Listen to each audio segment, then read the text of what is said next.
If your controller feels slow, delayed, or unresponsive in Hogwarts Legacy, and every spell takes a second too long to fire, this video is going to fix that completely. Today, I am giving you a full and updated 2025 controller response optimization guide specifically for Hogwarts Legacy. Every fix here has been tested across Steam, Epic, and Game Pass versions to remove Bluetooth lag, USB lag, vibration delay, and in-game frame pacing issues that directly affect input delay. Watch until the end because the last two fixes are the ones that most players miss, but make the biggest difference. Let us start from the most common root issues and then move to advanced optimizations. In this video, we'll go step by step through every tested fix to restore full controller functionality for Xbox, DualSense, and other gamepads.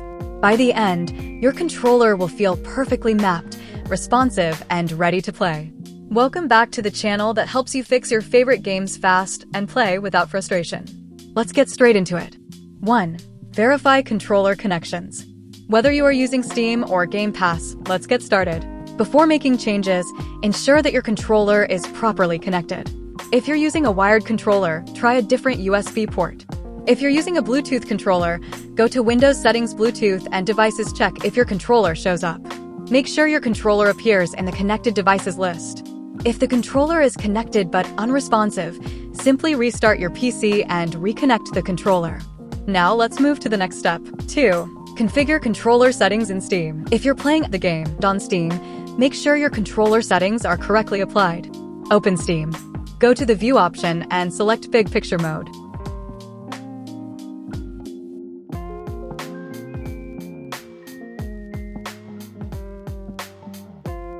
Navigate to Settings, Controller Settings. Here, enable the appropriate configuration for your controller. For Xbox controllers, turn on Xbox configuration support. For PlayStation controllers, enable PlayStation configuration support. For Switch Pro controllers, enable Steam input for Switch Pro controllers. If Steam asks for additional Xbox extended features, install them, then restart Steam. Now save the settings and restart Steam to apply changes. 3. Disable Steam input for the game. Some games have issues with Steam input overriding native controller support. To fix this, open your Steam library. Right-click the game. Select Properties. Go to the Controller tab. Under Override for the game, choose Disable Steam input. This allows the game to use its own native controller support instead of Steam's. 4. Adjust controller bindings in Steam. If your controller buttons are mapped incorrectly or unresponsive, you may need to adjust the bindings. Open Steam and go to your library. Select the game. Click Manage Controller Layout. Here, you can remap your gamepad buttons or load community layouts that may already be optimized for the game. This is especially useful if you're using a DualShock or DualSense controller. 5. Restart Steam and relaunch the game. Sometimes a quick restart resolves controller issues. Close Steam completely. Unplug the controller and plug it back in. Restart Steam and then launch the game, making sure your controller is connected before starting the game. 6. Check Windows Gamepad settings. If your controller still doesn't work, check the Windows Gamepad settings. Open Windows Settings, Bluetooth, and Devices. Look for your controller under the Connected Devices list. If it's missing, try pairing again using Bluetooth or connect it via USB. This ensures Windows itself recognizes the device before the game can use it. 7. Update and optimize drivers the right way. Go to your GPU manufacturer's website, NVIDIA, AMD, or Intel, and download the latest game-ready or Adrenaline driver, not the one from Windows Update. After installing, open your GPU control panel and make these changes. NVIDIA, set Power Management Mode to prefer maximum performance. AMD, enable Radeon Chill only if you have overheating issues, otherwise keep it off. Intel Arc, turn on Threaded Optimization and set scaling to performance. This ensures your GPU isn't throttling in the middle of combat. 8. Reinstall controller drivers. If the issue persists, reinstall your controller drivers.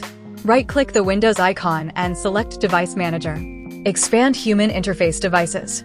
Find your controller, right-click, choose Uninstall Device. Restart your PC and Windows will automatically reinstall the drivers. 9. Check for Windows updates. Outdated system files can cause controller detection issues. Open Windows Settings. Go to Windows Update. Click Check for Updates, install everything available, and restart your PC. 10. Try third-party controller software. If Steam and Windows settings don't fix the problem, try third-party controller software. For PlayStation controllers, use DS4 Windows. For remapping issues, try ReWSD or similar tools to map buttons manually. This often resolves compatibility problems when the game doesn't detect your controller properly. 11. Enable Virtual Memory Boost page file. Press Windows plus R, type systm.cpl, enter. Go to Advanced tab, Settings, under Performance. Go to Advanced tab again, click Change under Virtual Memory. Uncheck Automatically Manage. Select your C drive, choose Custom Size. Initial size, 4096. Maximum size, 8192. Apply and reboot. This helps your system recover from memory overflows caused by loading zones or online syncing. 12. Check Microsoft Visual C++ and DirectX. Download and install both x64 and x86 versions of the latest Microsoft Visual C++ redistributables for the years 2015 through 2022. You can find the official download page on the Microsoft website. Also install the DirectX end-user runtime by downloading it from the official Microsoft site. After installing these packages, restart your computer again and test the game. 13. Ensure Windows and drivers are fully updated. Go to Settings, Windows Update, and check for updates. Install any pending updates and restart your PC. 14. Registry cleanup. If you've swapped controllers multiple times, old mappings may linger in the registry. Press Windows plus R, type regedit, and hit Enter. Navigate to HKY_current_user /system/current control set /control /media properties /private properties /joystick. Delete old controller entries you don't use anymore. Then restart your PC. Hogwarts Legacy Engine Config Fix. To reduce internal Unreal Engine latency, go to Documents. Open Hogwarts Legacy folder. Go to Saved, then Config, then Windows No Editor. Open Engine.ini. Add this at the bottom. This forces the engine to run input processing without 1 frame delay. Save the file and close. DirectInput Priority Registry Tweak. This tweak improves controller priority at system level. Press Windows plus R. Type regedit. Navigate to HKY_local_machine /system /current control set /services /hidusp. Create a new D word called idle timeout. Set value to 0. This prevents Windows from lowering the priority of your controller when idle. Restart your PC. If you followed each step carefully, your controller in Hogwarts Legacy should now feel instant, smooth, and accurate with 0 delay. Let me know which fix worked for you, and if you want more deep performance guides like this, I will make them. Thanks for watching. Now enjoy fast combat, smooth spell casting, and a much more responsive Hogwarts Legacy experience. If this guide helped, drop a like and let me know your controller model below. I'll reply with optimized settings for your setup. And don't forget to subscribe. I post weekly PC fix and optimization guides that make your games run smoother, faster, and better than ever. Thanks for watching, and I'll see you in the next one.